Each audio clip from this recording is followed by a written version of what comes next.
La saga The Legend of Zelda est à la fois grande et complexe, et il est difficile pour un novice de s'y retrouver.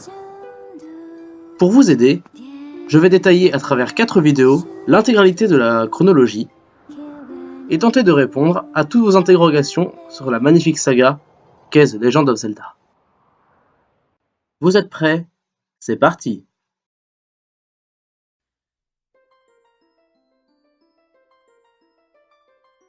Din, Farore, Nayru, tels sont les noms des 3 déesses d'or créatrices du monde.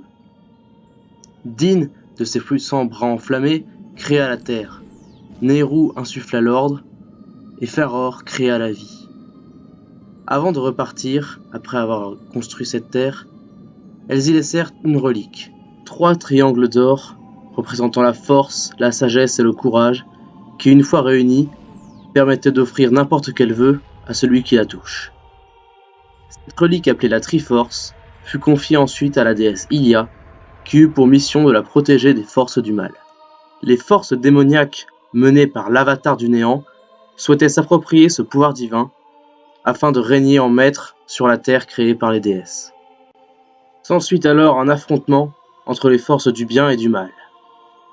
La déesse Hylia demande à l'aide des différentes races peuplant la terre afin de l'aider, avec à la tête de son armée, son champion, le héros Link. Le héros se battra vaillamment aux côtés de la déesse à qui il a prêté allégeance, et pourfendra le mal avec l'épée divine offerte par la déesse Hylia. Vaincu, le démon fut scellé par la déesse, et Link, grâce à l'épée divine, put envoyer une partie de la terre dans le ciel, avec les derniers habitants ainsi que la Triforce, pour qu'elle soit à jamais protégée des démons.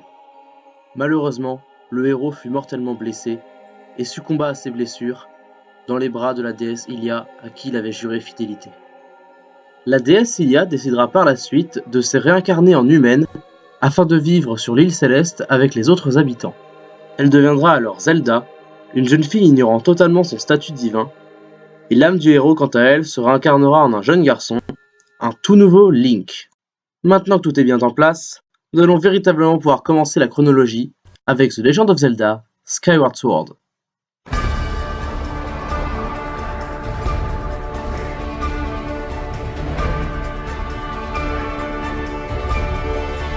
Les années ont passé et Link et Zelda vivent ensemble sur l'île de Célesbourg, sans se douter qu'ils sont la réincarnation de la déesse et du héros. Tout allait bien jusqu'au jour où Ghirahim, monarque démoniaque, décida d'envoyer une tornade au-dessus des nuages afin de s'emparer de Zelda. Le démon cherche en effet à utiliser la réincarnation de la déesse afin de ressusciter son ancien maître, scellé sur Terre sous la forme du banni. La nuit suivant la disparition de Zelda, Link recevra dans ses rêves la visite d'une mystérieuse femme. Elle se révèle être Faye, une entité créée par la déesse Hylia, servant à guider l'élu pour qu'il trouve l'épée divine, capable de pourfendre le mal. Link et Faye décideront alors de partir sous la barrière de nuages à la recherche de Zelda. C'est après de nombreuses recherches qu'ils finiront par la retrouver, en compagnie d'Impa, une Sheikah, un peuple ayant juré protection à la déesse Hylia, des gardes du corps. Zelda et Impa s'enfuiront dans le passé grâce à la porte du temps, afin de fuir à Ghirahim qui cherche à les rattraper. Afin de retrouver Zelda, Link devra trouver 3 flammes sacrées, afin de forger l'épée de légende, seule capable de rouvrir la porte du temps. Malheureusement, Link ne peut espérer retrouver Zelda tant que l'avatar du néant existe encore, et pour cela il doit le vaincre en utilisant un artefact divin, la Triforce, qui se trouve toujours à Célesbourg.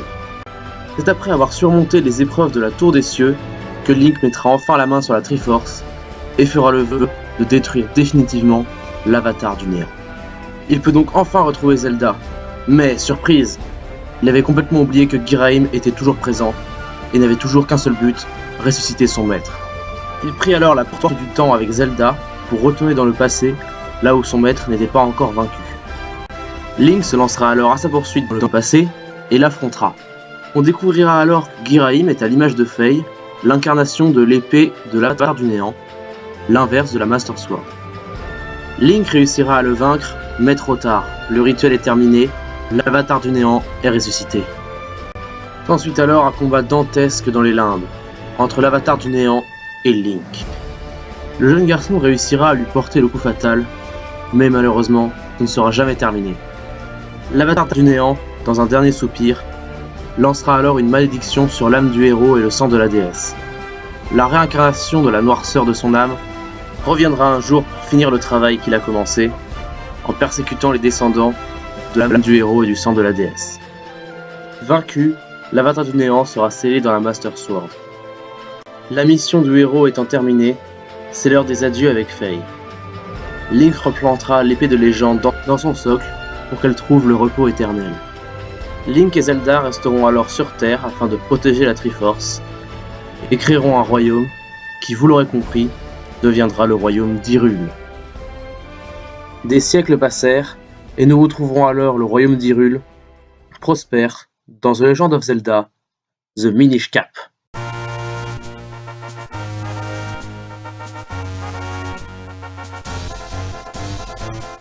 Zelda Minish Cap prend place des centaines d'années après Skyward Sword. En effet, ici, la Terre abandonnée est maintenant le royaume d'Hyrule, où les différentes races vivent ensemble en harmonie. Le jeu commence par une ancienne légende, qui nous dit qu'il y a bien longtemps de cela, alors que le monde était sur le point de sombrer dans les ténèbres, des petites créatures appelées Minish descendirent du ciel et offrirent aux héros des humains une lumière d'or et une épée. Armé de sagesse et de bravoure, le héros parvient à chasser les ténèbres, le monde retrouva alors la paix, et les hommes vénérèrent l'épée. La légende raconte également que tous les 100 ans, la porte des Minish s'ouvre, et ainsi une grande fête est organisée à cet événement. Le jour de la fête, nous retrouvons alors deux personnages, Link, le neveu d'un forgeron, et Zelda, princesse du royaume. Pour rappel, Zelda est ici la descendante de la Zelda de Skyward Sword, et possède donc le sang de la déesse. Link, quant à lui, est la réincarnation de l'âme du héros, ce qui fait qu'ils ne sont donc pas de la même famille. À l'occasion de la fête, un tournoi est organisé. Le vainqueur se nomme Vaati. Ce dernier se révèle être un sorcier maléfique, voulant s'approcher de la lame sacrée afin d'y trouver la force, capable de lui donner la toute-puissance. Attention, ici on ne parle pas de Triforce, on parle bien de force sacrée offerte par les Minish. L'épée Minish n'étant d'ailleurs pas la lame sacrée offerte par la déesse Hylia dans Skyward Sword. Vaati brise donc l'épée, ouvrant un coffre réveillant des centaines de monstres qui s'abattent dans tout le royaume, mais ne trouve malheureusement pas la force. Fou de rage, Vaati lança un sort sur la princesse Zelda qui la transforma en statue de pierre. Afin de lever la malédiction, le roi demanda alors à ses sujets de trouver les Minish, seuls capables de la stopper. Malheureusement, seuls les enfants sont capables de voir les Minish. Et donc évidemment, qui est-ce qu'on envoie ? Link, qui serait apparemment le seul enfant dans Hyrule. Link partira à la recherche de Vaati et tombera sur Exelo, un chapeau magique ayant la capacité de parler. Et il a une tête de canard, donc c'est un peu ridicule. Exelo se révélera être un ancien Minish, transformé par son ancien disciple, Vaati. Ils décideront alors de faire équipe pour retrouver le sorcier maléfique.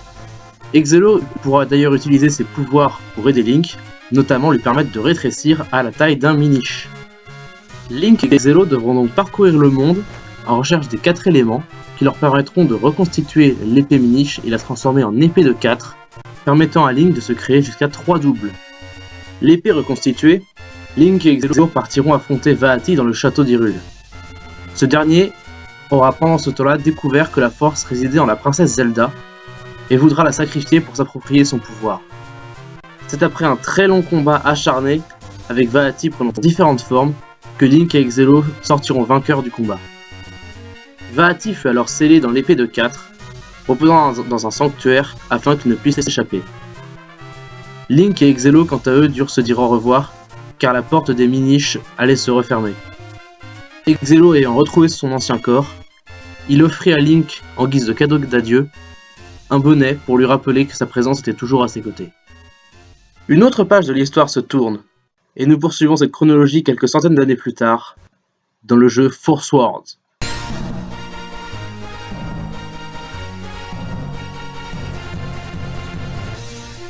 Bien des années après The Minish Cap, Vaati est toujours enfermé dans l'épée des 4, scellé dans un sanctuaire. Un jour, où le Link et la Zelda de cette époque allaient vérifier si le sceau était toujours en place, Vaati réussit à se libérer et kidnappa Zelda. Cette fois-ci, ce n'est pas la puissance qui l'intéresse, il cherche juste à kidnapper Zelda pour se marier avec et vivre tranquillement dans son palais des vents. Ce qui n'est pas vraiment le plan le plus incroyable du monde. Link, pour la sauver, décida donc de prendre l'épée de 4 et, lorsqu'il l'enleva de son socle, se divisa en 4 Link de 4 couleurs différentes. Link devra alors retrouver 3 grandes fées lui permettant d'accéder au palais des vents de Vaati, le vaincre et le sceller à nouveau dans l'épée de 4. Cet épisode n'est pas très intéressant dans la chronologie, même si son histoire et son méchant sont pas très recherchés, mais bon, c'est un jeu canon, donc il faut le placer quelque part.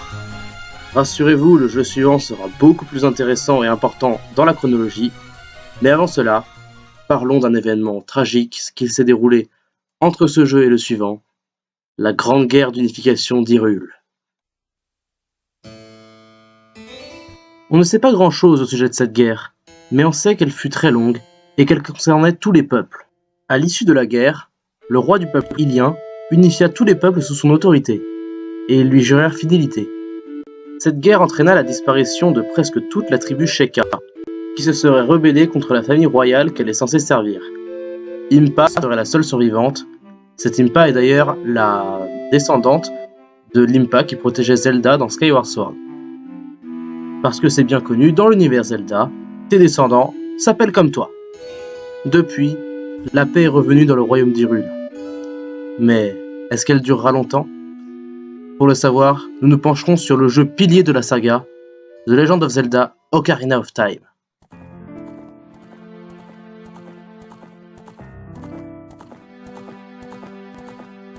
Depuis la fin de la guerre, chaque chef de peuple a juré allégeance au roi d'Hyrule, y compris le roi de la tribu Gerudo, Ganondorf. Zelda, la fille du roi, a des doutes sur cet homme, elle se méfie de lui. En effet, la jeune princesse a chaque nuit des visions de Ganondorf se rebellant contre son père. Elle a aussi vu dans ses visions que celui qui pourrait l'aider à sauver le monde de Ganondorf serait un jeune garçon habillé en vert, avec à côté de lui une fée, ainsi qu'une pierre verte. Ce jeune garçon n'est autre que Link, un jeune garçon élevé par l'arbre Mojo, avec les Kokiri, des petits enfants vivant dans les bois et ne grandissant jamais. L'arbre Mojo, qui sait que Link est un enfant très spécial, lui offrira une pierre verte ainsi qu'une fée, et lui demandera d'aller rendre visite à la princesse Zelda au château d'Hyrule. Après leur rencontre, la princesse fera part de ses inquiétudes à Link, et lui parlera de Ganondorf. Ganondorf est le roi de la tribu Gerudo, un peuple de femmes avec un homme tous les 100 ans qui devient leur roi, mais il est également la réincarnation de la haine de l'avatar du néant, qui est venu finir le travail, à savoir s'emparer de la Triforce, pour devenir tout puissant. Notons tout de même que tout comme Link et Zelda, qui ignorent qu'ils sont possesseurs du sang de la déesse et de l'âme du héros, Ganondorf ne sait pas qu'il est la réincarnation de l'avatar du néant. Ganondorf cherche donc à s'emparer de la Triforce, qui est dans la Terre d'Or, uniquement accessible si l'on réunit les 3 pierres ancestrales, le rubis Goron, le saphir Zora et l'émeraude Kokiri, cette dernière étant entre les mains de Link. Link réussira à réunir les 3 pierres, puis se rendra au château afin de les confier à Zelda. Mais en arrivant vers le château, Link verra Zelda et Impa s'enfuir. Ganondorf les poursuivait. Ils s'étaient rebellés et avaient tué le roi. Zelda eut tout juste le temps de lancer à Link son ocarina. Cet instrument magique est l'ocarina du temps, la dernière clé qui permet d'ouvrir la porte vers le Saint Royaume, là où se trouve la Triforce.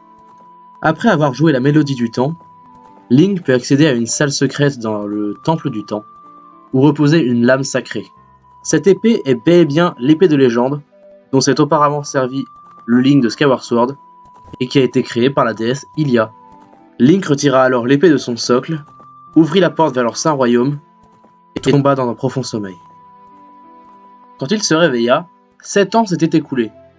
Il fut accueilli par Raoru, un des anciens sages, qui veillait sur Link depuis sa tendre enfance, sous la forme d'un grand hibou.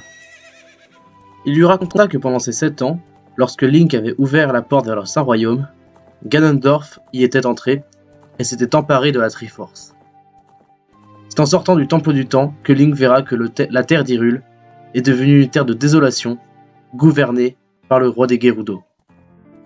Raoru explique à Link que pour affronter Ganondorf, il lui faudra l'aide des 7 sages. Link devra donc les rechercher tous dans tout Hyrule, aidé en chemin par le mystérieux Sheik. Une fois cette tâche terminée, Sheik lui révéla ses véritables personnalités.